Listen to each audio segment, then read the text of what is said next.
మన ప్రభువు ప్రియ రక్షకుడైన యేసు ప్రభుల వారి మనలను మన కుటుంబాలను సంరక్షించి తన హస్తాల చాటును భద్రపరిచి ఈ 40 దినాల మండల ధ్యానాలలో లెంట్లోని మొదటి ఆదివారపు ఆరాధనకు మనందరిని నడిపించి ఆయన వాక్యాన్ని ధ్యానించే భాగ్యాన్ని మనకిచ్చినందుకే మొదటిగా తండ్రి అయిన దేవుని కృతజ్ఞతాస్తుతులు చెల్లిస్తున్నాను. ఆయన ఆత్మతోనూ సత్యంతో ఆరాధించడానికి కూడి వచ్చిన మీ అందరికీ ప్రభుపేట వందనాలు. అందరికి వందనాలు. దేవుడు మిమ్మల్ని మీ కుటుంబాలను మెండుగా దీవించి ఆశీర్వదించును గాక. ఆమేన్. ఈ దినముకు ఏర్పాటు చేయబడిన లేఖన భాగాలను మనం చదువుగా విన్నాం. పాత నిబంధన పాఠ్యభాగంగా ఆదికాండం 3వ అధ్యాయం మొదటి నుంచి చివరి వరకు, పత్రిక పాఠ్యభాగంగా యాకోబు పత్రిక 1వ అధ్యాయం 12 నుంచి 15 వరకు ఉన్న లేఖన భాగాన్ని, అలాగనే సువార్త పాఠ్యభాగంగా లోకా సువార్త 22వ అధ్యాయం 24 నుంచి 32 వరకు ఉన్న లేఖన భాగాలు మనం చదువుగా విన్నాం. ఈ లేఖన భాగాల నుంచి ప్రాముఖ్యమైన అంశము, ఈరోజు మనము ధ్యానం చేయబోతున్న అంశము శోధన, టెంప్టేషన్. శోధన అనగా మనం గమనించవలసిన విషయం ఏంటంటే, మానవాళికి సర్వసాధారణమైనది శోధన. ఈ శోధనలో ఆది మానవుడు అనగా దేవుని సృష్టి అయిన ఆదాము అవ్వలు కూడా ఈ శోధనలో పడిపోవటం మనం చూస్తాం. మరి శోధన మానవాళికి ఎంత ప్రమాదకరమైనదో, శోధన మానవాళికి ఎంత నష్టాన్ని చేకూరుస్తుందో, మరి మనల్ని ఎలాగో నాశనం వైపు నడిపిస్తుందో ఈ శోధన గురించి ఈరోజు మనం ధ్యానించినై ఉన్నాం. ఎందుకనంటే ఆదాము దగ్గరే దేవుడు శోధన ఎలా ఉంటుందో తెలియచేశాడు, అందులో పడకుండా ఎలా తప్పించుకోవాలో తెలియచేశాడు.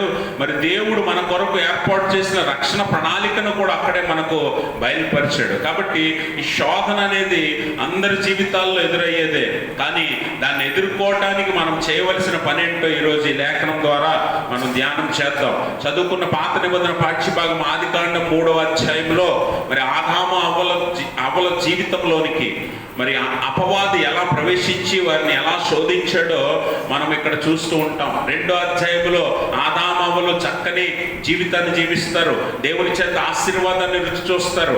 3వ అధ్యాయంలోకి రాగానే అపవాది వారి జీవితాల్లో ప్రవేశిస్తాడు, శోధనను వారి జీవితాల్లోకి తీసుకొస్తాడు. తద్వారా పాపం వలన వారు ఆశీర్వాదాలు పోగొట్టుకొని మరి శాపాన్ని, శిక్షను, తీర్పును పొందినట్లుగా మనం చూస్తాం. కాబట్టి శోధన అనేది ఎంత భయంకరమైనదో మనందరము తెలుసుకోవాల్సిన అవసరం ఉంది. ఎందుకనంటే శోధనలో పడవేయటానికి అనగా అపవాది మనల్ని శోధించడానికి 3 రకాలుగా ఎక్కువగా ప్రయత్నం చేస్తాడు. అనేక రకాలుగా ప్రయత్నం చేసినప్పటికీ ప్రత్యేకంగా 3 అబద్ధాలను ఆదాము అవ్వలతో మాట్లాడుతూ ఉన్నాడు. ఒకసారి మనం చూద్దాం. ఆదికాండం 3వ అధ్యాయంలో మొదటి వచనం చదవండి. దేవుడైన యెహోవా చేసిన సమస్త భూజంతువులలో సర్పము యుక్తి గలదై ఉండెను. అది ఆ స్త్రీతో, ఇది నిజమా? ఈ తోట చెట్లలో దేని ఫలములనైనను మీరు తినకూడదని దేవుడు చెప్పినా అని అడిగాను. గమనించండి, ఇక్కడ అపవాది సర్పములోనికి ప్రవేశించి సర్పము రూపేణ ఆదాము అవ్వల దగ్గరకు వచ్చినట్లుగా, అవ్వతో మాట్లాడినట్లుగా మనం చూస్తాం. అవ్వతో అంటున్నాడు, అవ్వతో ప్రాముఖ్యమైన 3 అబద్ధాలు ఇక్కడ మాట్లాడుతూ ఉన్నాడు సాతానుడు. ఎందుకంటే అబద్ధాలతోనే మనల్ని శోధిస్తాడు, అబద్ధాలతోనే మనల్ని శోధనలోనికి నడిపిస్తాడు. శోధన అనేది అబద్ధంతోనే ప్రారంభమవుతుంది. అందుకనే ఆ అవ్వతో ఈ అపవాది ఎలా మాట్లాడుతున్నాడంటే, ఇది నిజమా అంటే ఒక అనుమానం అనే విత్తనాన్ని వేసి అనుమానం ద్వారా అబద్ధాన్ని అవ్వలో నాటుతూ ఉన్నాడు. ఆ అనుమానము కలిగించి ఆ అబద్ధాన్ని ఆమె నమ్మేలా చేయటానికి ప్రయత్నం చేస్తూ ఉన్నాడు. అందుకే ఏది నిజమా అని అడిగాడనంటే, ఇదిగో అక్కడ అడుగుతూ ఉన్నాడు, ఈ తోట చెట్లలో దేని ఫలములైనా మీరు తినకూడదని దేవుడు చెప్పాడా? అంటే మీరు గమనించాలి, అపవాది ఏం చెప్పాలని ప్రయత్నం చేస్తాడంటే అవ్వతో మొట్టమొదటిది ఏంటంటే, దేవుడు మీకు చెప్పింది అబద్ధం. అర్థమైంది మీకు? దేవుడు మీకు ఇచ్చిన ఆజ్ఞ అబద్ధం. మొట్టమొదటిది అపవాది చెప్పిన అబద్ధం ఇది. దేవుడు ఏం చెప్పాడు? ఈ పండ్లు తినదినమున నిశ్చయముగా మీరు చచ్చెదరు కదా. అంటే తినొద్దనే కదా, కానీ తినొద్దని చెప్పాడా దేవుడు మీకు అని అంటే అదొక అనుమానం కలుగజేస్తుంది. అనుమానం ద్వారా అబద్ధాన్ని నాటుతున్నాడు. చెప్తున్నాడు. దేవుడేమి తినమని చెప్పలేదు, తినొద్దని చెప్పలేదు.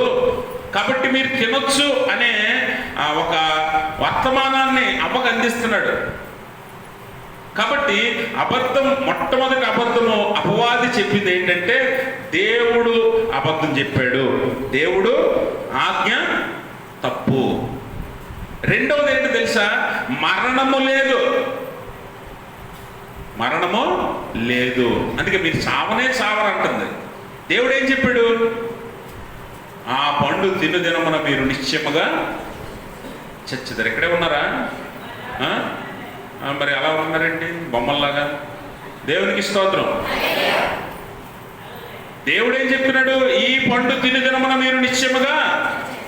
అపవాది ఏం చెప్తున్నాడు? మీరు చావనే. రెండో అబద్ధం. మూడో అబద్ధం ఏంటో తెలుసా? ఈ పండు తింటే మీరు దేవతల వలె అవుతారు. మీరు దేవుడేమో మీరు చస్తారు అని అంటే, అపవాది ఏ అబద్ధం చెప్తున్నాడు? దేవతల వలె అవుతాడు. మూడు అబద్ధాలతో అవ్వని పడగొట్టాడు. మన జీవితాల్లో కూడా అబద్ధాలతోనే శోధిస్తాడు మనల్ని. అబద్ధం నిజమనేలాగా మనల్ని నమ్మించి, మనల్ని శోధించి, మనల్ని పడగొట్టడానికి ప్రయత్నం చేస్తాడు. కాబట్టి అపవాది యొక్క వ్యూహం ఏంటంటే, శోధించడానికి అపవాది వేసే వ్యూహం ఏంటంటే మొట్టమొదటిగా మనల్ని అబద్ధాలతో నింపేస్తాడు. అందుకని అపోస్తలుల కార్యాల గ్రంథము 5వ అధ్యాయంలో అననీయ సప్పీరాలు ఇద్దరు భార్యాభర్తలు ఉంటారు. వారిరువురిని ఎలా శోధించాడో చూద్దాం. 3వ వచనం చదవండి. అప్పుడు పేతురు అంటున్నాడు, అననీయ, ఈ భూమి వెలలో కొంత దాచుకొని పరిశుద్ధాత్మను మోసపుచ్చుటకు సాతాను ఎందుకు నీ హృదయమును ప్రేరేపించెను? అతని యొద్ద ఉన్నప్పుడు, అది నీ యొద్ద ఉన్నప్పుడు నీదే కదా పొలం. అమ్మిన తర్వాత కూడా నీ వశమనే ఉంది కదా. తర్వాత చదవండి. ఎందుకు ఈ సంగతి నీ హృదయములో ఉద్దేశించుకున్నావు? నువ్వు మనుషులతో కాదు, దేవునితోనే. ఏం మాట్లాడు? అంటే నిన్ను అబద్ధంతో నింపి దేవుని దగ్గరే నిన్ను అబద్ధం ఆడేలా చేస్తుంది అపవాది. అందుకని చాలాసార్లు మనం అబద్ధం ఆడటానికి వెనకాడం. దేవుని సన్నిధిలో కూడా అబద్ధం ఆడటానికి ఏమాత్రం భయపడం. ఎందుకనంటే మనలోనికి అబద్ధాన్ని నింపింది ఎవడు? అపవాదే. అందుకనే యేసుప్రభువు అంటాడు, వాడు అపవాది అబద్ధమునకు జనకుడు. అబద్ధం వాడి దగ్గర నుంచే పుట్టింది. ఇదిగో అవ్వతో మొట్టమొదటి అబద్ధం మాట్లాడుతూ ఉన్నాడు. మీరు చావనే చావరు, దేవుడు మీకు ఇచ్చిన ఆజ్ఞ తప్పు, మీరు దేవతల వలె అవుతారని అబద్ధం చెప్పి మభ్యపెట్టి శోధించి అవ్వను పాపంలోనికి లాగాడు. ఈరోజు మన జీవితాల్లో కూడా ఎదురయ్యే ఈ శోధనలన్నీ కూడా ఎవరు తీసుకొస్తారట? అపవాదే అబద్ధాన్ని మన జీవితంలోనికి నింపి, లేదా అబద్ధాన్ని మనకు చెప్పి దాన్ని నిజమని నమ్మేలా చేసి మనల్ని పాపంలోనికి నడిపిస్తాడు. చాలాసార్లు మన అనుదిన జీవితాల్లో తెలిసి తెలిసి తెలిసి మనం పాపం చేస్తూ ఉంటాం. అది కేవలము మనం ఏం చేస్తామట? అబద్ధాన్ని నమ్మి, లేదా మనము శోధనలో పడిపోయి ఈ పాపాన్ని చేస్తాం. అయితే మనం గమనించవలసిన విషయం ఏంటంటే, మరి అపవాది ఎల్లప్పుడూ కూడా మరి అబద్ధం ఆడేవాడే. యోహాను సువార్త 8వ అధ్యాయము 44వ వచనం చదువుదాం. మీరు మీ తండ్రి యొక్క అపవాది సంబంధులు, మీ తండ్రి దురాశలు నెరవేర్చగోరుచున్నారు. ఆది నుండి వాడు నరహంతకుడును సత్యమందు నిలిచిన వాడును కాడు, వాని యందు సత్యమే లేదు. వాడు అబద్ధమాడినప్పుడు తన స్వభావం అనుసరించే మాట్లాడును. వాడు అబద్ధమునకు జనకుడై ఉన్నాడు. అంటే అబద్ధం వాడి నుంచే పుట్టింది, అబద్ధానికి వాడు తండ్రి అయి ఉన్నాడు. వాడి స్వభావం అబద్ధం మాత్రమే. ఈరోజు అబద్ధాన్ని నమ్మి ఎంతమంది మోసపోతున్నారంటే పాపంలో పడిపోతున్నారు, శోధనలోకి తీసుకెళ్ళిపోతున్నాడు, అనేక మందిని దేవుడికి దూరంగా నడిపిస్తున్నాడు. అవ్వను కూడా అలాగే నడిపించాడు. ఈరోజు మన జీవితాల్లో ఎదురయ్యే శోధనలన్నీ కూడా ఎవడు కలుగు చేస్తున్నాడు? అపవాదే. అబద్ధము చేత మనల్ని మరులు కొల్పి ఏడవబడి మరులు కొల్పబడి దురాశ చేత మనం శోధనలో పడతామని యాకోబు భక్తుడు చదువుకున్న యాకోబు పత్రికలో మనం చూస్తూ ఉంటాం. కాబట్టి గమనించండి, మనము పాపములో పడటానికి అబద్ధము అనే శోధన అపవాది మన మీద వినియోగిస్తాడు. అందుకే మనం గమనించినట్లయితే శోధన అనేది రకాలుగా ఉంటుంది, కానీ అబద్ధం ఎప్పుడూ ఉంటుంది. శోధనలో అబద్ధం ఉంటుంది, కానీ శోధన ఒక్కొక్కసారి ఆత్మీయంగా ఉంటే, ఇంకొకసారి శారీరకంగా ఉంటుంది, ఇంకొకసారి మానసికంగా ఉంటుంది. ఈ 3 రకాలుగా మనల్ని శోధిస్తాడు. కానీ మూడింటిల్లో అబద్ధం తప్పకుండా ఉంటుంది. అబద్ధం అయితే ఖచ్చితం. అందుకే మనం గమనిస్తే అవ్వను దేని ద్వారా శోధించాడట? అవ్వను అబద్ధం ద్వారా అనగా తన మానసిక స్థితిని అబద్ధం చెప్పి అవ్వనేమో శోధించాడు. అవ్వను శోధించాడు. మరి దావీదుని ఎలా శోధించాడు? దావీదుని ఏం చేశాడట? తనకున్న గర్వాన్ని రెట్టించి, తనలో ఉన్న గర్వాన్ని రెట్టించి దావీదుని శోధించాడు. యోబుని తన శరీరాన్ని రోగం పాలు చేసి యోబుని శోధించాడు. అంటే శారీరకంగా, మానసికంగా, ఆత్మీయంగా మనం ఏమవుతామంట? శోధింపబడతాం. అవేమో ఆత్మీయంగా అబద్ధం చెప్పడం వల్ల దేవుడు చెప్పింది తప్పేమో అనుకుంది. దేవుడు చెప్పింది తప్పేమో, ఆత్మీయంగా శోధించబడింది. అలాగే యోబు శారీరకంగా శోధించబడ్డాడు. ఎందుకంటే ఆత్మీయంగా యోబు ఎట్టి పరిస్థితుల్లోనూ పడ్డాడు. ఎందుకంటే దేవుడి మీద అపారమైన విశ్వాసం, నమ్మకంతో ఉన్నాడు యోబు. మరి దేవుణ్ణి ఒక మాట కూడా అనటానికి ఏమాత్రం ముందుకు వెళ్ళడు యోబు. అందుకని యోబుని ఎలాగ శోధించింది?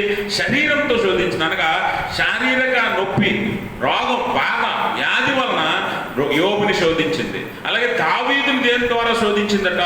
తన మానసిక స్థితి. దావీదు మానసిక స్థితి ఏంట? మానసిక స్థితి అంటే దావీదు రాజు అయి ఉన్నాడు. తన పాపము ఎవరితో? బెత్షెబతో చేశాడు. బెత్షెబ భర్త ఎవరు? ఊరియాను చంపించడానికి, అడ్డు తొలగించుకోవడానికి దావీదు మానసిక స్థితి మీద అపవాది కొట్టాడు. ఏంట మానసిక స్థితి అంటే? నేను రాజుని, నేను ఆజ్ఞిస్తే జరగదా అనే ఆలోచన పుట్టించి ఆ ఊరియాను చంపించడానికి ఒక ప్రణాళిక వేశాడు. మానసికంగా, శారీరకంగా, ఆత్మీయంగా మనల్ని శోధిస్తాడు. కానీ మూడింటిలోనూ అపవాది సహజ లక్షణం ఏంటంటే అబద్ధమే. మూడింటిలో కూడా అబద్ధమే ఉంటుంది. కాబట్టి అలా శోధించబడుతున్న మనము ఒకవేళ శోధనలో పడకుండా ఉండాలంటే ఏం చేయాలి? ఒకవేళ పడిపోతే ఏం చేయాలి? ఇక్కడ అవ్వ పడిపోయిందా లేదా? శోధనలో పడిందా? చెప్పండి. అవ్వ శోధనలో ఎందుకు పడిపోయింది? పడిపోగానే అవ్వకి ఏం తెలిసింది? సత్యం తెలిసింది. ఏంటో సత్యం అంటే అవ్వ ఎందుకు పడిపోయిందో చెప్తున్నాడు. అవ్వ ఎందుకు పడిపోయిందో మనం తెలుసుకోవాలి. మనం ఎందుకు పడిపోతున్నామో తెలుసుకోవాలి. అవ్వ ఎందుకు పడిపోయింది మనం గమనించాలి. 6వ వచనం చదవండి. ఆ స్త్రీ ఆ వృక్షం ఆహారమునకు మంచిదనియు, కన్నులకు అందమైనది, వివేకమిచ్చు రమ్యమైనది ఉండుట చూచినప్పుడు ఆమె దాని ఫలములలో కొన్ని తీసుకొని తిని తనతో పాటు తన భర్తకు ఇచ్చెను. ఇప్పుడు మీరు గమనించాలి. ఇప్పుడు అవ్వ ఎందుకు పడిపోయిందంటే అవ్వ ఆ వృక్షాన్ని చూసి ఇది ఆహారమునకు మంచిది. దేనికి మంచిది? ఆహారమునకు మంచిది అనుకుందంట. ఆహారం అనగా శరీరాశ. అవునా? శరీరాశ. ఆహారం అనగా శరీరాశ. రెండోది కన్నులకు రమ్యముగా, అందముగా కనిపించినట్ట నేత్రాశ. మొట్టమొదటిది ఆహారముకు మంచిది అంటే శరీరానికి మంచిది అనుకుంది, శరీరాశ. రెండవది కన్నులకు రమ్యముగా, అందముగా కనిపించింది కాబట్టి నేత్రాశ. మూడోది ఏంటో తెలుసా? అన్నిటికంటే భయంకరమైంది ఏంటంటే మేము దేవతల వలె అవ్వాలి. దురాశ. మనం 2వ రోజు ధ్యానించాం దురాశ. దేవతల వలె అయిపోవాలి. జీవపు డంబం, ప్రైడ్ ఆఫ్ లైఫ్, జీవపు డంబము. కాబట్టి 3 శరీరాశ, నేత్రాశ, జీవపు డంబము, ఈ 3టిని మనకు ఎర్రగా వేస్తుంది అపవాది. మనకి ఎర్రగా వేస్తుంది. ఆ వలలో ఖచ్చితంగా శరీరాశ దగ్గర, నేత్రాశ దగ్గర, జీవపు డంబం దగ్గర ఖచ్చితంగా మనము శోధనలో పడిపోతున్నాం. అవ కూడా అలాగే పడిపోయింది. అందుకే మనం పాపం చేసేటప్పుడు పాపము వల్ల వచ్చే జీతము మరణమని మర్చిపోయి, పాపం వల్ల క్షణికంలో మనకు కలిగే ఆనందం, సంతోషం కోసం మనం ఆ పాపాన్ని చేస్తాం. శాశ్వత జీతము మరణమన్న సంగతి మర్చిపోతాం. అప్పటికొచ్చే క్షణికానందం కోసం, అప్పటికొచ్చే లాభం కోసం, మేలు కోసం మనం పాపం చేస్తాం. అప్ప కూడా అందుకే చేసి. కాబట్టి గమనించండి, యాకోబు భక్తుడు అంటాడు కదా, 1వ అధ్యాయం చదువుకున్న 1వ అధ్యాయంలో 14-15 వచనాలు చూడండి. ప్రతివాడు తమ స్వకీయమైన దురాశల చేత ఏడవబడి మరులు కొల్పబడిన వాడై శోధింపబడి. గమనించండి, శోధింపబడి దేని వల్లట? ప్రతివాడు తన స్వకీయ దురాశ చేత. అప్ప ఏమనుకుంది? నేను దేవత వలె అయిపోవాలి, దేవునితో సమానంగా నేను వెళ్ళిపోవాలి అనే దురాశ చేత మరులు కొల్పబడి ఏడవబడి. అంటే మీరు గమనించాలి, ఏడవబడి అనే మాట ఇక్కడ ఎందుకు వాడాడంటే, యాకోబు వాస్తవానికి పాపంలో పడిపోవటానికి శోధన చాలా చాలా ప్రాముఖ్యం. అందుకే అపవాది మనల్ని శోధిస్తాడు ముందు, తర్వాత పాపం చేయిస్తాడు. శోధించడానికి వాడు ఏం చేస్తాడంటే మనల్ని మరులు కొల్పుతాడు, ఈడుస్తాడు బయటికి. అంటే అక్కడ వాడబడిన గ్రీకు పదం యొక్క అర్థం ఏంటంటే వేట. ఏ వేట? చేపల వేట లేదా పక్షుల వేట. మీరు చేపల్ని, పక్షుల్ని వేటాడటానికి వెళ్ళిన వారు, ఎవరైనా అలవాటు ఉన్న వాళ్ళు, బాగా తెలిసిన వారు ఉంటే వారికి అర్థమవుతుంది. చేపల్ని, పక్షుల్ని మనం డైరెక్ట్గా వెళ్ళి పట్టుకోగలవా? ఏం చేయాలి పట్టుకోవాలంటే వల కంటే ముందు ఎర వేయాలి. దేవునికి స్తోత్రం. అపవాది కూడా ఏం చేస్తాడంట?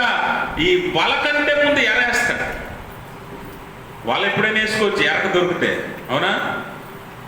అందుకే ముందు ఎర ఉంటుంది, తర్వాతే వల ఉంటుంది. ఇప్పుడు గేలం వేస్తాడు చేపకి. గేలానికి ఏముంటుంది? ఎర లేకపోతే అసలు గేలం దగ్గరికి వస్తుంది చేప? వస్తుందా? ఇప్పుడు పక్షిని పట్టాలి. పక్షికి వల ఉరులొట్టే కంటే ముందు అక్కడ ఏం చూపిస్తాడు? గింజ చూపిస్తాడు, ఎర చూపిస్తాడు.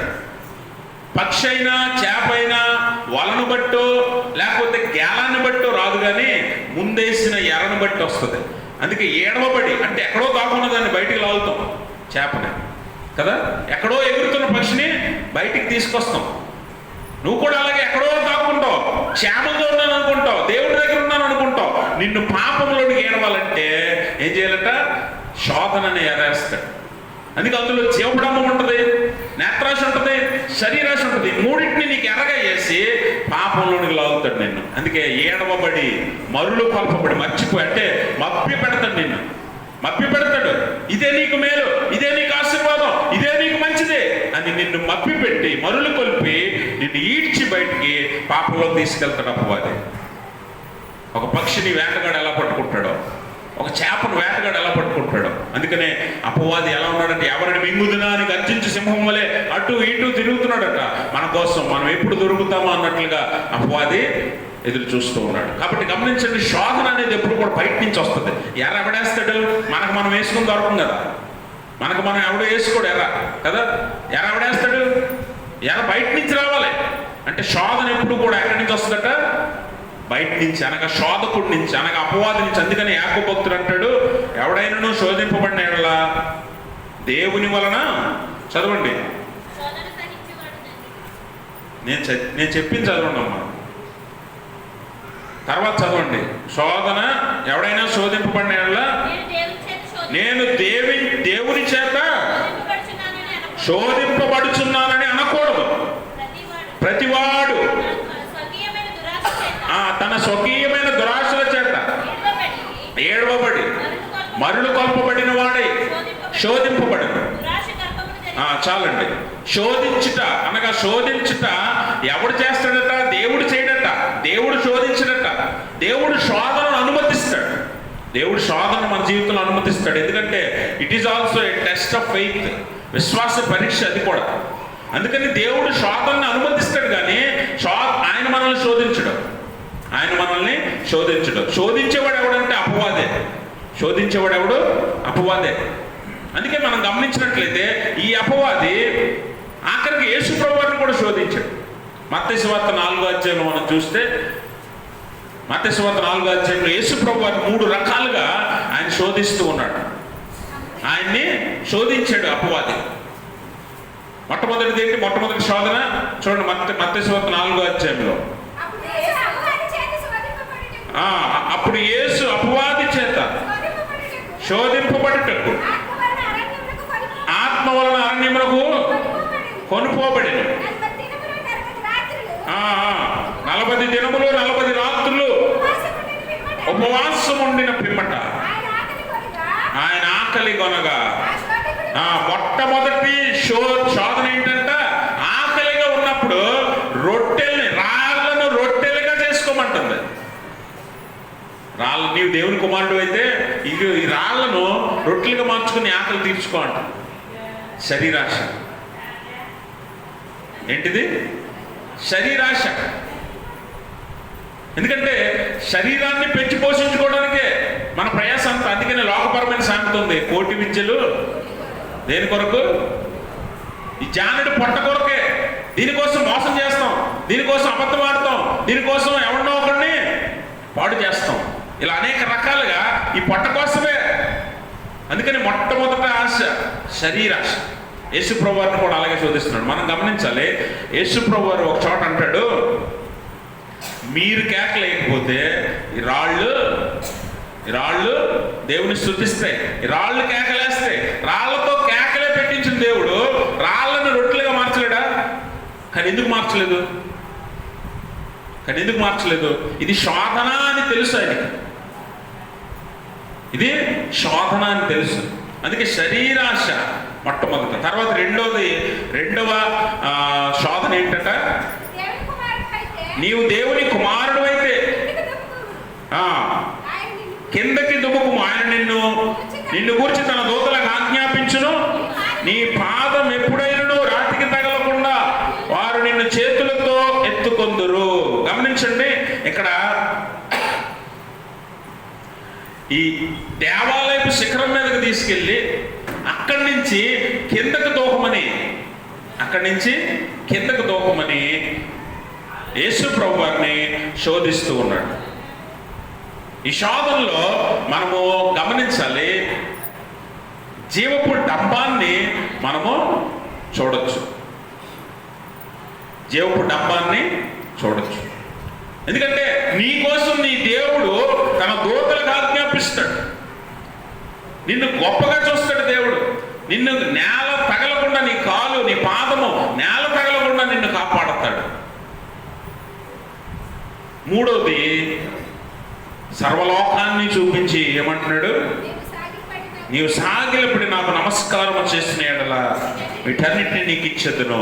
ఈ సర్వలోకాన్ని చూడగానే ధనాన్ని, లేకపోతే బంగారాన్ని, అధికారాన్ని, పదవుల్ని, ఉన్నతమైన స్థితిని చూసి నేత్రాశ, జీవకుటుంబము, నేత్రాశ అన్ని కలగలిసిన శోధనలో మన జీవితాల్లో ఎదురవుతూ ఉంటాయి. ఈ 3 రకాలుగా శోధిస్తాడు అపవాది మనల్ని.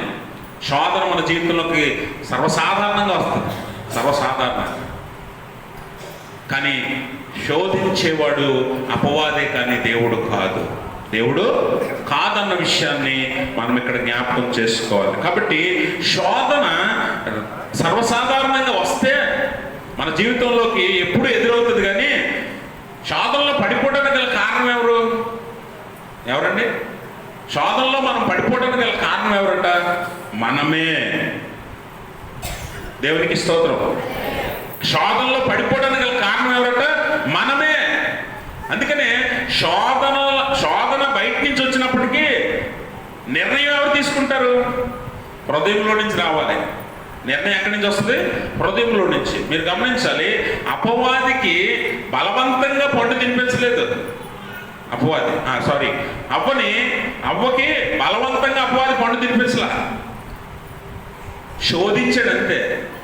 శోధించిన పిమ్మట అవ్వ నిర్ణయం తీసుకుంది, ఆ పండు చూడటానికి బాగుంది, ఆ పండు ఆహారానికి మంచిది, ఆ పండు తింటే నేను దేవతలు అవుతాను అని అవ్వే నిర్ణయం తీసుకుంది. అందుకనే నీ నిర్ణయమే నిన్ను శోధనలో పడవేస్తుంది.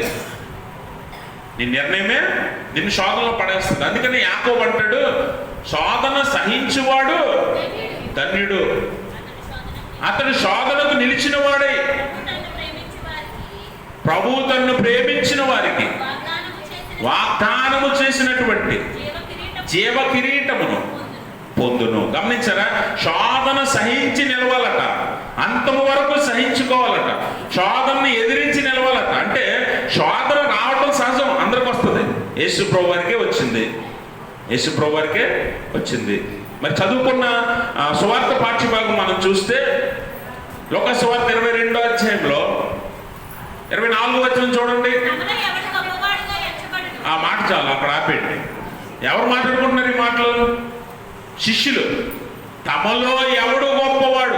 ఏంటిది? జీవడమ్మే కదా, జీవడమ్మ కాదు ఇది. ఇప్పుడు ఇక్కడ కూర్చున్న మనందరిలో ఎవరు గొప్పవాళ్ళు అంటే ఈ గొడవ తేలదు. ఇంకా గొడవ తేలుతుందా? అసలు ఎవరైనా ఒప్పుకుంటారా? ఇక్కడ కూర్చున్న మనందరిలో ఎవరు గొప్పవాళ్ళు అంటే, నేను గొప్ప అంటే నేను గొప్ప, నేను గొప్ప అంటే నేను గొప్ప అని వాదించుకోవడానికి సరిపోదు తప్ప తేలే విషయం కాదు ఇది. అంటే జీవకుడంబాన్ని ఎంతగా శిష్యుల మీద వాడాడో చూడండి అపవాది. శిష్యుల్లో ఈ జీవకుడంబాన్ని చూపించి వారిని శోధిస్తున్నాడు. ఇంతకీ అక్కడ యేసుప్రభు ఉన్న పరిస్థితి ఏంటి? యేసుప్రభు శిలువ మరణానికి సిద్ధపరచుకుంటున్నాడు తను తాను. శిలువ మరణానికి ఆయన అడుగులు వేస్తుంటే ఇక్కడ నువ్వు గొప్ప నేను గొప్ప అనే వాదన శిష్యుల్లో పుట్టింది. అంటే ఎంత దారుణంగా వారిని శోధించాడు చూడండి. శిష్యుల్నే శోధించాడు, యేసు ప్రభు వారినే శోధించాడు. నిన్ను నన్ను శోధించడా? శోధన అనేది సర్వసాధారణం. మన జీవితాల్లోనికి అనుదినము శోధన వస్తుంది, కానీ శోధనకి సహించి నిలవాలి.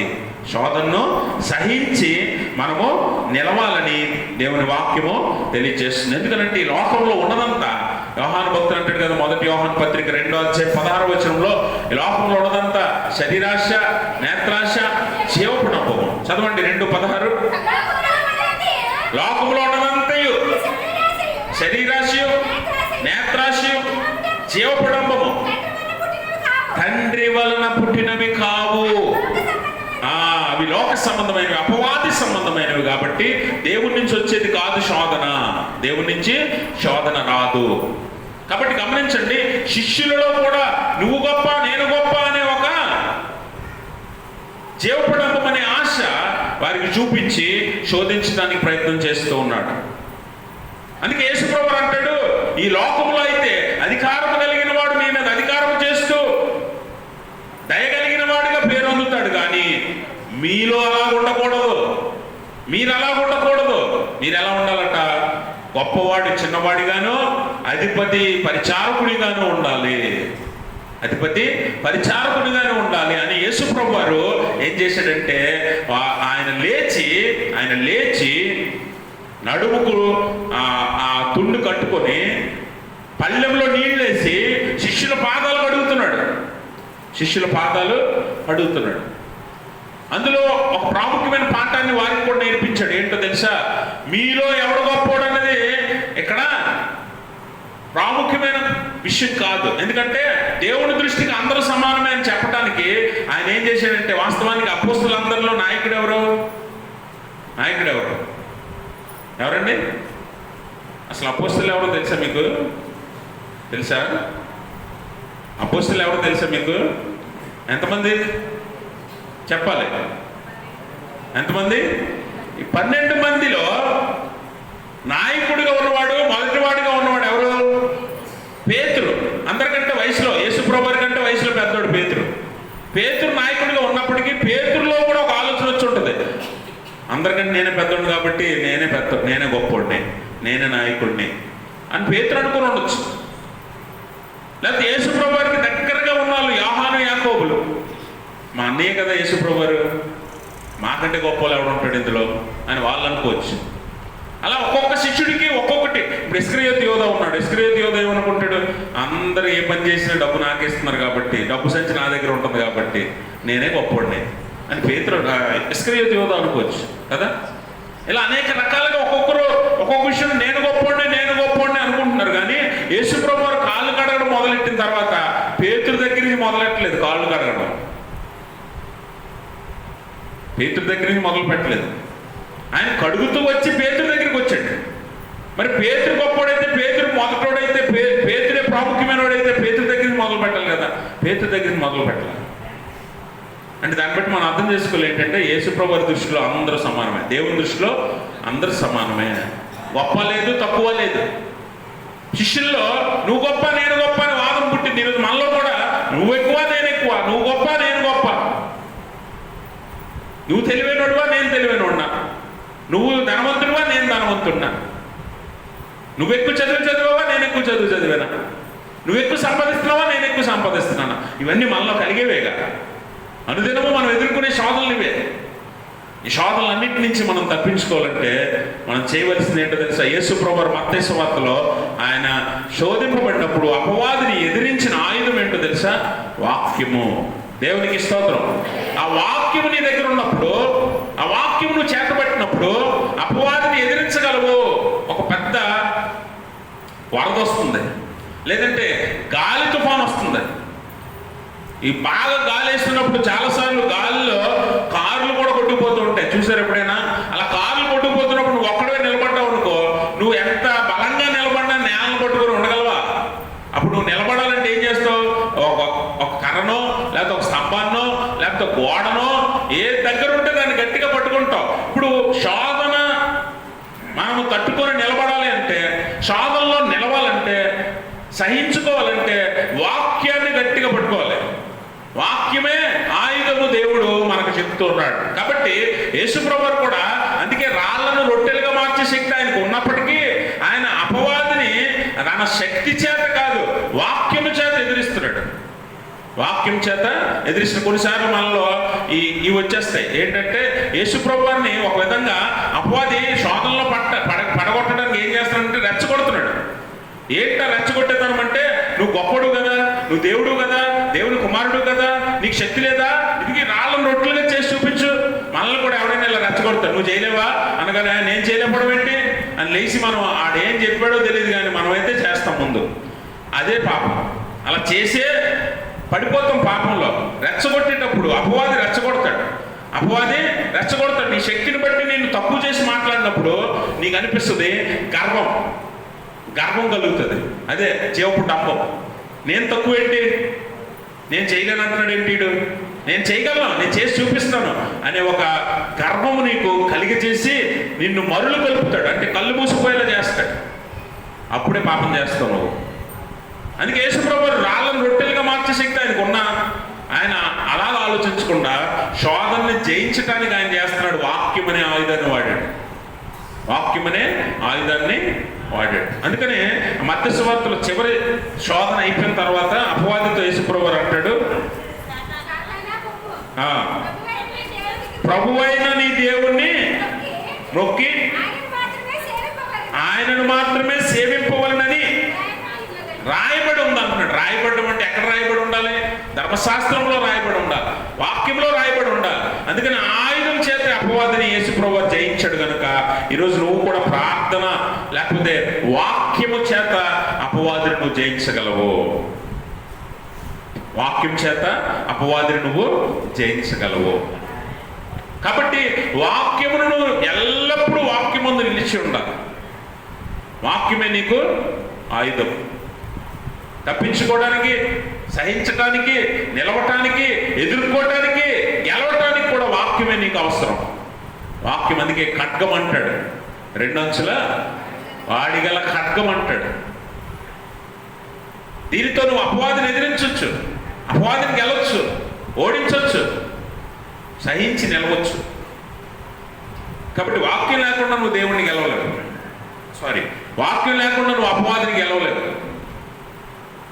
అపవాదిని గెలవాలంటే వాక్యం నీ దగ్గర ఉండాలి. అందుకనే అవ్వ ఎప్పుడైతే శోధనలో పడిపోయిందో, పాపం చేసేసిందో, పాపం చేయగానే అవ్వకి అర్థమైన ప్రాముఖ్యమైన విషయం ఏంటంటే మొట్టమొదటిగా కళ్ళు తెరవబడ్డాయి. చూడండి ఒకసారి చదువుతాం 7వ వచనం.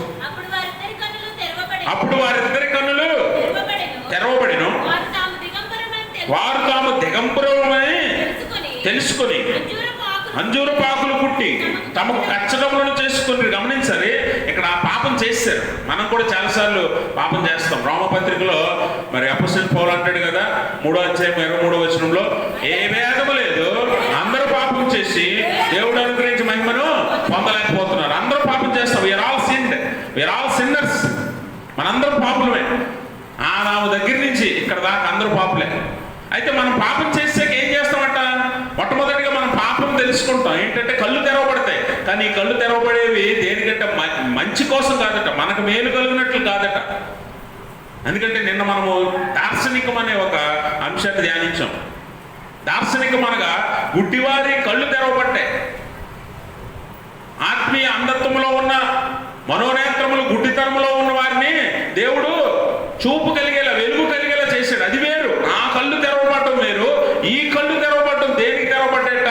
నువ్వు చేసిన పాపం ఎంత ఘోరమో నీకు తెలియజేయడానికి తెరవబడ్డాయి. అందుకే ఆదాము అవ్వలు కళ్ళు తెరవబట్టే వెంటనే వారికి ఏమొచ్చిందంటే అవమానం వచ్చింది, సిగ్గు వచ్చింది. అవమానం, సిగ్గు రెండు కలిగాయి. అందుకే వెంటనే ఏం చేశారట?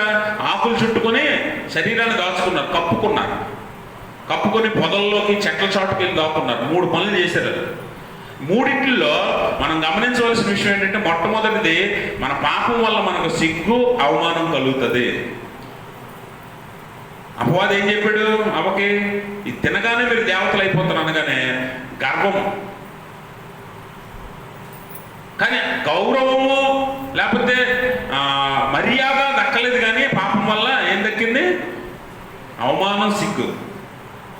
ఈరోజు మన పాపాల వల్ల అవమానము, సిగ్గుపడి మనం అవమానము, సిగ్గుపడి ఉన్నాం. అయితే వెంటనే మనం ఏం చేస్తాం? ఆదామవ్వలు చేసినట్లుగా మనము మన పాపాలని కప్పిపుచ్చడానికి మానవ ప్రయత్నాలు చేస్తాం. ఆదామవ్వలు ఏం చేస్తారు? సిగ్గు తెలిసి దిగంబరులుగా ఉన్నామని తెలిసి వారు ఏం చేస్తారు? ఆకులు, అంజూరపాకులు కచ్చకములుగా చుట్టుకొని వారి శరీరాన్ని దాచుకున్నారు. మన మానవ ప్రయత్నాలు చేస్తాం. ఈరోజు చాలాసార్లు మన పాపాలను పోగొట్టుకోవడానికి ఏ వ్యక్తి అయినా సరే, కుల, మత, జాతి, ప్రాంతీయ భేదాలు లేవు. పాపాన్ని కడుక్కోవడానికి ప్రతి ఒక్కడు వాడికి నచ్చిన సొంత ప్రయత్నాలు చేస్తాడు. ఒకడేమో తీర్థయాత్రలకు వెళ్తాడు, ఒకడేమో మొక్కుతాడు, ఒకడేమో కానుకలేస్తాడు, ఒకడేమో అన్నదానాలు చేస్తాడు, ఒకడేమో అడుక్కునే వారికి లేకపోతే అవసరతలో ఉన్న వారికి అవసరతలు తీరుస్తాడు. ఇవన్నీ ధర్మక్రియల చేత పాపము పోయి పుణ్యం వస్తుంది అనుకుంటాం మనం. ఇవన్నీ ఎవరి ప్రయత్నాలు? మానవ ప్రయత్నాలు. అందుకే వారి పాపాన్ని కప్పిపుచ్చుకోవడానికి వారు ఏం చేశారట? వాస్తవానికి చూడండి, దేవుడు వారిని సృష్టించినప్పుడు వారు దిగంబరులే, కానీ తెలియదు. అది పాపం చేయగానే తెలిసింది. ఆ పాపాన్ని ఇప్పుడు దేవుడు వచ్చి వారిని పిలిచినప్పుడు, పాపం చేయకముందు పిలిచినప్పుడు వాళ్ళు ఎలా ఉన్నారో, పాపం చేశాక కూడా పిలిచినప్పుడు వాళ్ళు అలాగే ఉంటారు కదా. ఉండరా? ముందు దిగంబరులే, తర్వాత దిగంబరులే. కానీ పాపం చేశామని వారికి తెలిసాక వారేమనుకున్నారంటే, మనము దిగంబరులం కాబట్టి దేవుడు మనల్ని చూడకుండా మనము ఈ ఆకులు కట్టుకుందాం అనుకున్నారు. వారికి తెలియని సత్యం ఏంటంటే, దేవుడు అంతకు ముందు అలాగే ఉంచాడు వారిని, అప్పుడు అలాగే ఉంచాడు. కానీ వాస్తవం ఏంటంటే వారికే తెలిసింది. అది దేవుడికి తెలియదు అనుకుని ఆ పాపాన్ని కప్పిపుచ్చుతున్నారు. వాళ్ళు ఆ పాపాన్ని ఆకులతో కప్పిపుచ్చడానికి ప్రయత్నం చేస్తాం. మనం కూడా అంతే. పాపాలు చేశాక దేవుడికి అర్పణలు ఇస్తేనో, కానుకలు ఇస్తేనో, లేకపోతే ప్రార్థన చేస్తేనో, లేకపోతే ఎవరికైనా సహాయం చేస్తేనో, నా పుణ్యకార్యాల వల్ల, నా దాన ధర్మాల వల్ల, లేకపోతే నేను చేసిన మంచి కార్యాల వల్ల, మొక్కుల వల్ల, లేకపోతే ఇంకా అర్పణల వల్ల దేవుడు నా పాపాలు క్షమించేస్తాడు అని అనుకుంటాం మనం. ఇదంతా వ్యర్థమే. నీ పాపాన్ని తీయాలంటే దేవుడు మాత్రమే తీయగలడు. నీ పాప పరిహారి ఆయన. నీ పాపాన్ని నువ్వు లేదా ఏ మానవుడు ఏది కూడా ఈ పాపము తీయలేదు. ఒకసారి నువ్వు పాపం చేసిన తర్వాత నీ పాపాన్ని తీయటానికి ఎవరు కూడా ఈ లోకంలో సరిపోరు. అందుకే మన సొంత ప్రయత్నాల ద్వారా పాపాన్ని పోగొట్టుకోవడానికి ప్రయత్నం చేస్తాం. కొంతమంది అయితే మునుగుదారు లేస్తారు, ఎంతకాలం మునిగినా ఏం ఉపయోగం ఉండదు, పాపాలు పోతాయి అనుకుంటారు, కానీ అది అవ్వని పని అది. అందుకనే మనం గమనించాలి, దేవుడు మరి ఆ పాపంను, ఆ శోధనను మనకు సమీపంగా వచ్చినప్పటికీ అందులో నిలిచేలాగా దేవుని వాక్యాన్ని చేత పట్టుకోమంటున్నాడు గట్టిగా. ఆదామవ్వలు ఏం చేశారు? కచ్చడాలు కట్టుకొని అక్కడితో అయిపోయిందా? దేవుని సన్నిధి నుంచి దూరంగా పారిపోయారు, దేవునికి కనిపించకుండా చీకట్లోకి వెళ్ళిపోయారు, పాపంలో పూర్తిగా వెళ్ళిపోయారు. ఈరోజు మనం కూడా అంతే, పాపము మనకి దేవుడికి అడ్డుగా ఉంటుంది. దేవుడి దగ్గరికి మనల్ని రానివ్వదు పాపం. మనం చేసే పాపం దేవుడి దగ్గరికి మనల్ని రానివ్వదు. అందుకని దేవుడి సన్నిధి నుంచి దూరంగా వెళ్ళిపోయారు, వాళ్ళు దాక్కోవడానికి వెళ్ళిపోయారు. పాపం వల్ల వచ్చే పర్యవసానం, పాపం వల్ల వచ్చే నష్టం. అందుకనే ఏదైనా తోటలోంచి తరిమివేయబడ్డారు, దేవుడి సన్నిధిలో నుంచి తోలివేయబడ్డారు ఆదామవ్వ. కాబట్టి దేవుని నుంచి దూరంగా వెళ్ళిపోవడం మరి మనకు ప్రమాదం అన్న విషయాన్ని మనం తెలుసుకోవాలి. దేవుని నుంచి దూరంగా వెళ్ళడం అనేది చాలా ప్రమాదం, చాలా ప్రమాదం. అందుకనే పాపం అనేది దేవుడి నుంచి మనల్ని దూరపరుస్తుంది, మనకి సిగ్గుని, అవమానాన్ని తెస్తుంది. అన్నిటికంటే ప్రాముఖ్యంగా మరణం అనే బహుమానాన్ని ఇస్తుంది, మరణం అనే జీతాన్ని ఇస్తుంది, అది మనం గుర్తించలేకపోతున్నాం. అది తెలిసిన తర్వాత ఆ పాపంలో పడకుండా శోధన సహించాలి అని యాకోబు భక్తుడు అంటాడు. శోధన సహించి నిలవండి, చివరిదాకా నిలబడితే దేవుడు నీకు వాగ్దానం చేసిన జీవ కిరీటాన్ని ఇస్తాడన్నాడు. కాబట్టి ఆ వాగ్దానం చేసిన జీవ కిరీటం పొందాలంటే మనం ఏం చేయాలట? పాపాన్ని ఒప్పుకోవాలి, కన్ఫెస్ అవర్ సిన్స్. ఆదామవ్వలు చేశారా? చివరిలో అడుగుతాడు కదా, ఆదామా నువ్వెక్కడా అని దేవుడు అడిగితే, ఇది వాస్తవంగా చాలామంది బైబిల్ పండితులు ఏమంటారంటే it is a theological question అంటారు. అంటే వేదాంతపరమైన ప్రశ్న. నిన్నైనా నన్నైనా అదే అడుగుతున్నాడు దేవుడు, నువ్వు ఎక్కడున్నావు అని. అంటే పాపానికి దగ్గరగా ఉన్నావా, దేవుడికి దగ్గరగా ఉన్నావా? ఒకవేళ దేవుని దగ్గరగా ఉంటే నిన్ను దేవుడు అడుగుతాడా? నువ్వు దేవుడి దగ్గరగా ఉన్నప్పుడు నువ్వు ఎక్కడున్నావు అని ఎవరైనా అడుగుతాడు అసలు? ఆదామా నువ్వు ఎక్కడున్నావు అంటే నువ్వు పాపానికి దగ్గరగా ఉన్నావు, పాపంలో ఉన్నావు నువ్వు, అందుకే అడిగాడు దేవుడు. ఇప్పుడు మీరందరూ ఇక్కడే ఉన్నారు కదా, ఇక్కడ లేని వారిని అడుగుతాం, ఉన్నోళ్ళని అడుగుతామా? ఎదురుగా ఉన్న మనిషిని అడుగుతాడు ఎవడైనా? ఇప్పుడు నేను ఇక్కడ మీ ఎదురుగా ఉన్నాను, పాస్టర్ గారు ఎక్కడని ఎవడైనా అడుగుతాడా? కనిపిస్తున్నాను నేను, పాస్టర్ గారు ఎక్కడ ఉన్నారు అని ఎవరైనా అడుగుతారా? అడగరు. లేని మనిషిని అడుగుతాం. ఇప్పుడు పాపము, ఆదాము నువ్వు ఎక్కడ అని అడిగాడంటే దేవుడి దగ్గర లేడు ఆదాము. ఆత్మీయంగా నువ్వు దేవుని దగ్గర లేవు, నువ్వు దేవుని దగ్గర లేవు, పాపానికి దగ్గరగా ఉన్నావు. నీ ఆలోచన పాపానికి దగ్గరగా ఉంది, నీ హృదయం పాపానికి దగ్గరగా ఉంది. అందుకనే నువ్వు ఎక్కడా అని నిన్ను కూడా అడుగుతున్నాడు దేవుడు, నిన్ను అడుగుతున్నాడు. ఆదామవ్వలను పిలిచి మీరు చేసింది ఏంటి, ఏం చేశారు మీరు? ఇది కూడా ఒక నైతికమైన ప్రశ్న. ఇది ఎలాంటి ప్రశ్న అంటే, నువ్వు చేసింది ఏంటంటే నీ పాపం ఏంటంటే వారు చెప్పలేదు. ఆదాము ఏమంటున్నాడు? ఎందుకు తిన్నావు పండు అని అంటే, తిన్నాను ప్రభా, క్షమించు ప్రభా అని అక్కడే ఒప్పేసుకుని ఉంటే బాగుండేదేమో. ఒప్పుకోలేదు. ఏమంటున్నాడు? ఇదిగో నాతో ఉండటం నువ్వు ఇచ్చిన ఈ స్త్రీ నా చేత తినిపించింది. సరే అవును అడిగాడు, నువ్వెందుకు తిన్నావు అంటే, తిన్నాను ప్రభా, నాదే తప్పు, నేనే శోధనలో పడిపోయాను, నేనే తినమన్నాను ఇతను కూడా అని అనలా. ఇదిగో ఈ సర్పం నన్ను మోసపుచ్చింది. అంటే మనం పాపాన్ని ఒప్పుకోకుండా పక్కోళ్ళ మీదకి నెట్టడానికి ప్రయత్నం చేస్తాం, పాపానికి సాకులు చెప్పడానికి ప్రయత్నం చేస్తాం. అందుకే పాపం క్షమించబడాలంటే ఏముండాలట? పాపపు ఒప్పుకోలు ఉండాలి. ఒప్పుకోలు యథార్థంగా నువ్వు పాపాన్ని ఒప్పుకుంటే ఖచ్చితంగా దేవుడు నీ పాపాన్ని క్షమిస్తానంటున్నాడు.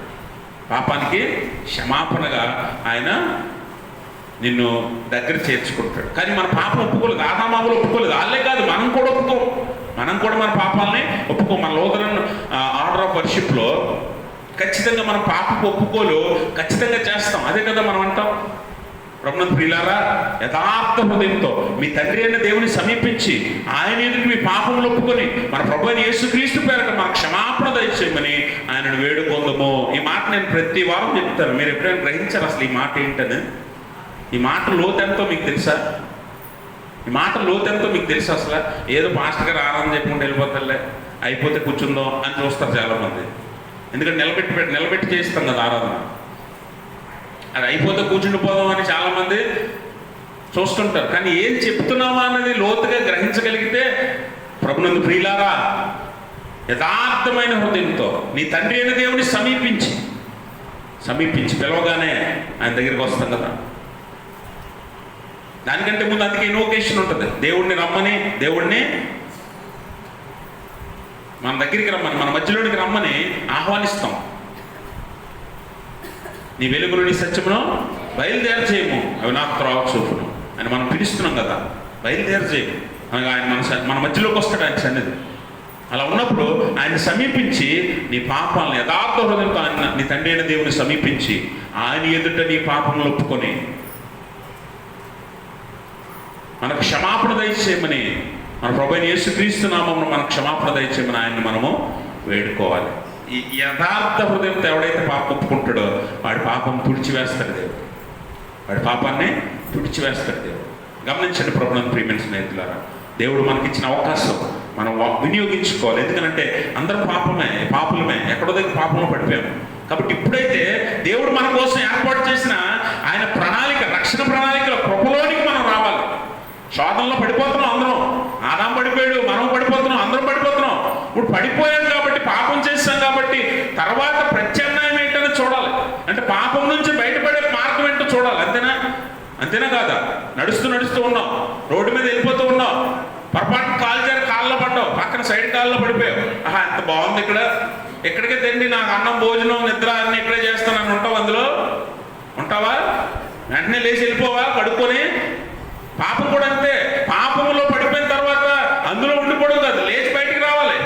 ఇప్పుడు కడుక్కునే మార్గం ఏంటో చూడాలి. ఈ కడుక్కునే మార్గమే యేసుప్రభు వారు కూడా అక్కడ ఏర్పాటు చేశాడు. అందుకే పాపం వల్ల వచ్చే శిక్షను అనుభవించాలి. తప్పదు, గాయం అవుతుంది, గాయం మారుతుంది కానీ మర్చిపోదు కదా.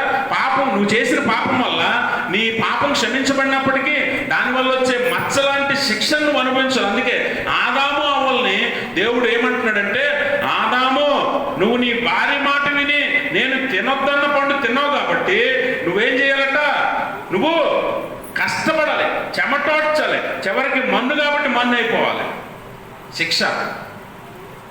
శిక్ష తెచ్చుకున్నాడు తిని. అవత ఏమంటున్నాడంటే, ఎప్పటిదాకా నీ ప్రసవ వేదనలో ఏ నొప్పి లేదు, బాధ లేదు, కానీ నువ్వు ప్రసవ వేదన పడాలి. ఈ పురుషుణ్ణి నువ్వు మభ్యపెట్టి తినిపించావు కాబట్టి ఆ పురుషునికి మీద నీకు వాంఛ కలుగుతుంది. ఆ పురుషుని మీద నీకు వాంఛ కలుగుతుంది. ఆ పురుషునికి నువ్వు లోబడి విధేయత కలిగి ఉంటావు. ప్రసవ వేదన అంటే రెండవ మరణం తెలుసా? ప్రసవ వేదన అంటే ఒక మరణాన్ని దాటి బయటకు వెళ్తాం, మరణాన్ని జయించడం. మరణం లాంటి బాధ, నొప్పి, మరణం లాంటి బాధ, నొప్పి కలుగుతుంది అని స్త్రీకి శిక్షిస్తున్నాడు. కాబట్టి గమనించండి, ఆ ఇద్దరిని శిక్షించినా కూడా దేవుని ప్రేమ ఎంత గొప్పదంటే 15వ వచనం చదవండి. మరియు నీకును స్త్రీకిని నీ సంతానమునకును ఆమె సంతానమునకును ఏం కలుగు చేస్తాడంట? వైరము కలుగు చేస్తాడు. అది నిన్ను తల మీద కొట్టును, నీవు దాన్ని మడమ మీద కొట్టును. అది అనగా అక్కడ స్త్రీ సంతానం అనగా ఏమన్నా చూడండి పుట్టినట్లు. ఆయన ఎవరు? ఆయన ఎవరు? స్త్రీ సంతానము, నీ సంతానం అనగా అపవాది సంతానానికి స్త్రీ అనగా యేసు ప్రభువారు, స్త్రీ వలన పుట్టిన కన్యక గర్భమున జన్మించిన యేసు ప్రభువారికి అపవాదికి యుద్ధం ప్రారంభమైంది. అప్పుడే యుద్ధము ప్రారంభమైంది. అందుకనే ఆయనకి నీకు వైరం ఉంది. ఆయన నిన్ను తల మీద కొట్టును. కాబట్టి గమనించండి, మొట్టమొదటి సువార్త, దీన్నే ప్రోటో ఎవాంజలియం అంటాం. అంటే మొదటి సువార్త దేవుడు ప్రకటించాడు, మనుషులు కాదు. మొదటి సువార్త దేవుడు ఆదామవ్వలకు ప్రకటించాడు. ఏంటో తెలుసా? మీరు చేసిన పాపానికి ప్రాయశ్చిత్తం ఏంటో తెలుసా? ఇదిగో స్త్రీ సంతానానికి అపవాదికి నేను వైరం పెడుతున్నాను. ఈ స్త్రీ సంతానమైన యేసు ప్రభు రానే ఉన్నాడు. ఆయన వచ్చి మీకు రక్షణ కలుగజేస్తాడు. This is the first gospel. మొట్టమొదటి సువార్త ఇక్కడే ప్రకటించబడింది. అది ఎవరికంటే ఆదామవ్వలకి. ప్రకటించింది ఎవరంటే స్వయాన దేవుడే. అందుకే మీరు గమనించాలి, వారేమో శరీరం కప్పుకోవడానికి ఏం కట్టుకున్నారు? ఆకులు, అంజూరపు ఆకుల్ని కచ్చకాలుగా చుట్టుకుంటే అవి ఇప్పేసి దేవుడు ఏం చేశాడు? చర్మపు చొక్కాయలు కుట్టించాడు. గమనించాలి, చర్మపు చొక్కాయలు అనగా ఒక గొర్రె పిల్లను వధించి ఆ చర్మాన్ని వారికి చొక్కాయలుగా కుట్టించాడు. ఈ గొర్రె యొక్క బలి క్రీస్తు బలికి సాదృశ్యం. యేసుప్రభు వారు త్వరలో నీ కొరకు నరావతారిగా పుట్టి పస్కా బలి పశువుగా ఆయన చంపబడి శరీరం చేర్చబడి ఆయన రక్తం చిందించబడి నీకు రక్షణ వస్తుంది అని మొట్టమొదటి సువార్త అక్కడే దేవుడు చెప్పాడు. ఆ యేసుప్రభు వారి వల్లనే నీకు రక్షణ. కాబట్టి గమనించండి, నువ్వు వాక్యము చేత పట్టుకొని ప్రార్థనా జీవితంలో, అందుకని యేసుప్రభు వారు లోకసువార్త 22వ అధ్యాయంలో 30వ వచనం చదవండి. 30వ వచనం, కనుక నా తండ్రి నాకు రాజ్యమును నియమించినట్లుగా నా రాజ్యములో నా బల్ల యొద్ద సింహాసనముల మీద కూర్చుండి ఇశ్రాయేలీయుల 12 గోత్రముల వారికి మీరు తీర్పు తీర్చు. తర్వాత చదవండి. తర్వాత సీమోను ఇదిగో సాతాను మిమ్మల్ని పట్టి గోధుమల వలె జల్లించుటకు మిమ్మల్ని కోరుకొనను గాని నీ నమ్మిక తప్పిపోకుంటున్నట్లు నేను నీ కొరకు వేడుకుంటున్నా. అంటే యేసుప్రభు వారు ప్రార్థన చేస్తున్నాడట. పేతురు శిష్యులు శోధనలో పడకుండా, అంటే శోధనలో పడకుండా ఉండాలి అంటే నువ్వేం చేయాలంటే ప్రార్థన చేయాలి, వాక్యాన్ని చేత పట్టుకోవాలి. అన్నిటికంటే ముందు యేసుప్రభు వారిని అంగీకరించాలి. ఎందుకంటే ఆయనలోనికి వస్తేనే నీకు రక్షణ. ఆయన శరీరమును నువ్వు ఆయన శరీరంలో అవయవంగా నువ్వు మార్చబడాలి. అదేగా పౌలు అంటాడు, మీరు క్రీస్తు శరీరానికి అవయవంలో ఆయన శిరస్సు. ఇప్పుడు ఈ గొర్రె పిల్లను వధించి ఆ చర్మంతో చొక్కాయి కుట్టాడంటే దేవుడు ఎందుకు కుట్టించాడట? నువ్వు చేసిన పాపాలని తీసివేయటానికి ఒక గొర్రె పిల్ల బలిగా అర్పించబడాలి, ఆ రక్తం చిందించబడాలి, ఆ రక్తములో నువ్వు కడగబడాలి, ఆ శరీరము వలన నీ పాపాలు కప్పబడాలి. అందుకే యేసుప్రభు వారు ఆయన శరీర విషయంలో చంపబడి ఆత్మ విషయంలో బతికించబడ్డాడు. కాబట్టి ఆయన శరీరము నలగొట్టబడింది, విరగొట్టబడింది, ఆయన శరీరము చేర్చబడింది, దున్నబడింది. ఎందుకో తెలుసా? మనం చేసిన పాపాలను బట్టి. ఆ పాపాలు పోవాలంటే ఆయన శరీరము నలగాలి.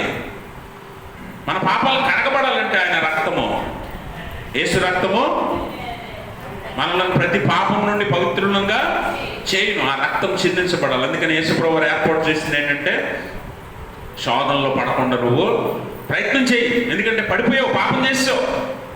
కానీ ఇప్పుడైతే శోధనలో పడకుండా శోధనకు నిలిచిన వాడివై, అంతవరకు సహించిన వాడివై, శోధనను జయించిన వాడివై ఉన్నట్లయితే దేవుడు నీకు ఇవ్వబోతున్న జీవ కిరీటాన్ని నువ్వు పొందుకుంటావు. కానీ ఈ రోజుకి మనం ఏం చేస్తుంటాం తెలుసా? శోధనలోనే పడిపోతుంటాం. ఈ రోజుకి జీవకుటుంబాన్ని, శరీరాశిని, నేత్రాశిని మనం ఆశ్రయించకుండా ఉండలేకపోతున్నాం. మనకు గొప్పలు కావాలి, సంతోషం కావాలి, సుఖం కావాలి, లోక సంబంధమైన సుఖం కావాలి, ఆనందం కావాలి. అందుకే చాలాసార్లు మనం శోధనలో మళ్ళీ పడిపోతూ పాపం చేస్తూ దేవుడికి ఇంకా దూరం అయిపోతూ ఉన్నాం. అందుకనే మనం గమనించాలి, శోధన సహించాలి, గెలవాలి, జయించాలి అంటే పాపం నుంచి దూరం ఉండాలంటే నువ్వు చేయాల్సింది ఏంటంటే ప్రార్థన ఉండాలి, వాక్యం ఉండాలి. ఈ రెండు నీ దగ్గర 2 ఆయుధాలుగా దేవుడు నీకు ఇచ్చాడు. అందుకే నువ్వు గెలవాలి కాబట్టి, పడిపోకుండా ఉండాలి కాబట్టి, సహించాలి, అంతవరకు సహించాలి కాబట్టి గమనించండి. ఒక అతని దగ్గర ఒక 5-10 పక్షులు ఉన్నాయంట, పావురాలు ఉన్నాయంట. ఈ పావురాలన్నీ కూడా ఆయనకు చాలా ఇష్టం. ఆయనకి ఎంత ఇష్టం అంటే వాటిని వదిలి ఒక్క క్షణం కూడా బయటకు వెళ్ళడం, అంతగా ఇష్టపడ్డాడు. వాటన్నిటికీ ఒక చక్కని ఇల్లు కట్టించి ఒక గూడులో పెట్టి వాటికి కావలసిన ఆహారం, నీరు అన్నీ వాటికి ఏర్పరిచి జాగ్రత్తగా కంటికి రెప్పలా కాపాడుకుంటున్నాడు ఆ పావురాలన్నింటినీ. ఒకరోజు ఆయన పావురాలను వదిలి వేరే ఊరు వెళ్ళాల్సి వచ్చింది. వేరే ఊరు వెళ్ళాల్సి వస్తే ఆయనకి లోపల మదనం, నా పావురాలను వదిలి నేను ఎక్కడికి వెళ్ళాలి, ఎలా వెళ్తాను, వీటిని ఇన్ని రోజులు, ఒక 2 రోజులు 3 రోజులు వదిలేసి వెళ్ళడం అంటే నా వల్ల కాని ఇంతవరకు ఎప్పుడు వదిలేయలేదు నేను. ఈ పావురాలను కాపాడుకోవాలి. ఇప్పుడు నేను ఇక్కడ వదిలేసి వెళ్తే ఏ కుక్కో ఏ పిల్లో లేకపోతే ఏ వేటగాడో వచ్చి వీటిని పట్టుకుపోతాడు అని చెప్పి చాలా చాలా ఆలోచించి అతను ఏమనుకున్నాడంటే ఈ పావురాలకి ఒక అలవాటు చేయాలి, ఈ పావురాలని కాపాడుకోవాలంటే వీటికి ఒకటి నేర్పాలి. ఏంటని చెప్పి అన్ని పావురాలని పక్కన పెట్టుకొని దగ్గర పెట్టుకొని, అమ్మ పావురాలు మీరంటే నాకు చాలా ఇష్టం, కాబట్టి నేనంటే మీకు కూడా ఇష్టమే కదా అంటే ఇష్టమే అన్నాయంట పావురాలు. నువ్వంటే కూడా మాకు ఇష్టమే అన్నాయంట. మీరంటే కూడా నాకు చాలా ఇష్టం, మిమ్మల్ని వదిలి నేను ఎక్కడికి వెళ్ళలేను, కానీ ఇప్పుడు వెళ్ళాల్సి వచ్చింది. కాబట్టి మీరు ఒకటైతే మనసులో పెట్టుకోండి, ఏంటంటే మీ చుట్టూ శత్రువులు ఉంటారు. వేటగాడు రావచ్చు, ఏ కుక్క రావచ్చు, ఏ పిల్లి రావచ్చు, లేకపోతే ఏదో ఒక జంతువు రావచ్చు, మిమ్మల్ని పాడు చేసి మిమ్మల్ని చంపవచ్చు. కాబట్టి మీరు క్షేమంగా ఉండాలి నా కోరిక నేను వచ్చే వరకు. కాబట్టి మీరు ఏం చేస్తారంటే నేను చెప్పిన మాటలు మనసులో పెట్టుకోండి, నేను చెప్పిన మాటలు మనసులో పెట్టుకోండి. ఏంటంటే వేటగాడు వస్తాడు, వేటగాడు వస్తాడు, గింజలు తెస్తాడు, మనల్ని పిలుస్తాడు, వలలు వండుతాడు, బంధిస్తాడు. ఈ 5 మాటలు గుర్తుపెట్టుకోండి, మనసులో పెట్టుకోండి అని పావురాలతో చెప్పాడు. పావురాలు అన్నాయి, అలాగే గుర్తుపెట్టుకుంటూ ఉన్నాయి. ఏది మళ్ళీ చెప్పండి నేను చెప్పినట్టు అంటే వేటగాడు వస్తాడు అని అంటే అవి కూడా వేటగాడు వస్తాడు. గింజలు తెస్తాడంటే గింజలు తెస్తాడు, మనల్ని రమ్మని పిలుస్తాడంటే రమ్మని పిలుస్తాడు, ఉరులొడ్డుతాడంటే ఉరులొడ్డుతాడు, బంధిస్తాడంటే బంధిస్తాడని చక్కగా చెప్పే. అబ్బాయి ఎంత బాగా నేర్చుకున్నారు, చాలా తొందరగా నేర్చుకున్నారని చెప్పి సంతోషించాడు అతను. మళ్ళీ చెప్పండి అంటే వేటగాడు వస్తాడు, గింజలు తెస్తాడు, మనల్ని పిలుస్తాడు, ఉరులొడ్డుతాడు, బంధిస్తాడు. చక్కగా చెప్పే, ఒళ్ళు పోకుండా తడబడకుండా చెప్పే. అప్పుడు ఇతనికి చాలా సంతోషం అనిపించింది. అమ్మయ్య ఇక నా పావురాలను వదిలి నేను వెళ్ళొచ్చు, అవైతే క్షేమంగా ఉంటాయి అని వెళ్తున్నానని చెప్పి వెళ్ళాడు. నిజంగానే వేటగాడు వచ్చాడు. ఈ పావురాలన్నీ చూస్తున్నాయి, చూసి వేటగాడు వచ్చాడని చెప్పుకుంటున్నాయి. తర్వాత గింజలు చల్లాడే అని చెప్పుకుంటున్నాయి. అప్పుడు బో అని పిలిచాడు, రమ్మన్నాడు, మళ్ళీ పిలుస్తున్నాడని చెప్పి నిజంగా బయటకు వెళ్తున్నాయి. ఉరులొడ్డుతున్నాడని చేసి ఉరులు ఒట్టడం చూసి ఉరులొడ్డుతున్నాడే అని చెప్పుకుంటున్నాయి ఒకదానికి ఒకటి. వాళ్ళయ్య గారిని పట్టుకోగానే బంధిస్తున్నాడని చెప్పుకున్నాయి, కానీ అలాగే పోయాయి. అర్థమైందా? మనకు కూడా అంతే, వాక్యం వింటాం, అన్నీ తెలుసు. శోధన సహించబడి ధన్యుడు, అంతవరకు నిలిచిన వాడు ధన్యుడు. శోధన సహించడానికి దేవుడు మనకి ఇచ్చిన ప్రార్థన బలం ఎంతో, వాక్య బలం ఎంతో తెలుసు. దేవుడు మనకు వాగ్దానం చేసిన జీవ కిరీటం ఎంత గొప్పతో తెలుసు. అవన్నీ చెప్పుకుంటూనే శోధనలోకి వెళ్ళిపోతుంటాం రోజు. అవునా? రోజు వెళ్ళొచ్చేస్తుంటాం శోధనలోకి. అంటే పాపము అలా చేస్తున్నాం, మనం శోధనలో పడిపోతున్నాం కావాలనే. గుర్తుపెట్టుకోండి, దేవుడు శోధన సహించడానికి 2 ఆయుధాలు ఇచ్చాడు, ప్రార్థన, వాక్యం. ఈ 2 ఎవడ చేత పట్టుకుంటాడో వాడు శోధనకి నిలిచిపోతాడు, శోధనని తట్టుకుంటాడు, శోధనని జయిస్తాడు, దేవుడు ఇచ్చే జీవ కిరీటానికి అర్హుడవుతాడు. అట్టి స్థితి దేవుడు తన పరిశుద్ధాత్మ ద్వారా మనందరికీ దయచేయును గాక. ఆమేన్. సమస్త జ్ఞానం మించిన దేవుని సమాధానం యేసుక్రీస్తు వల్ల మీ హృదయంలో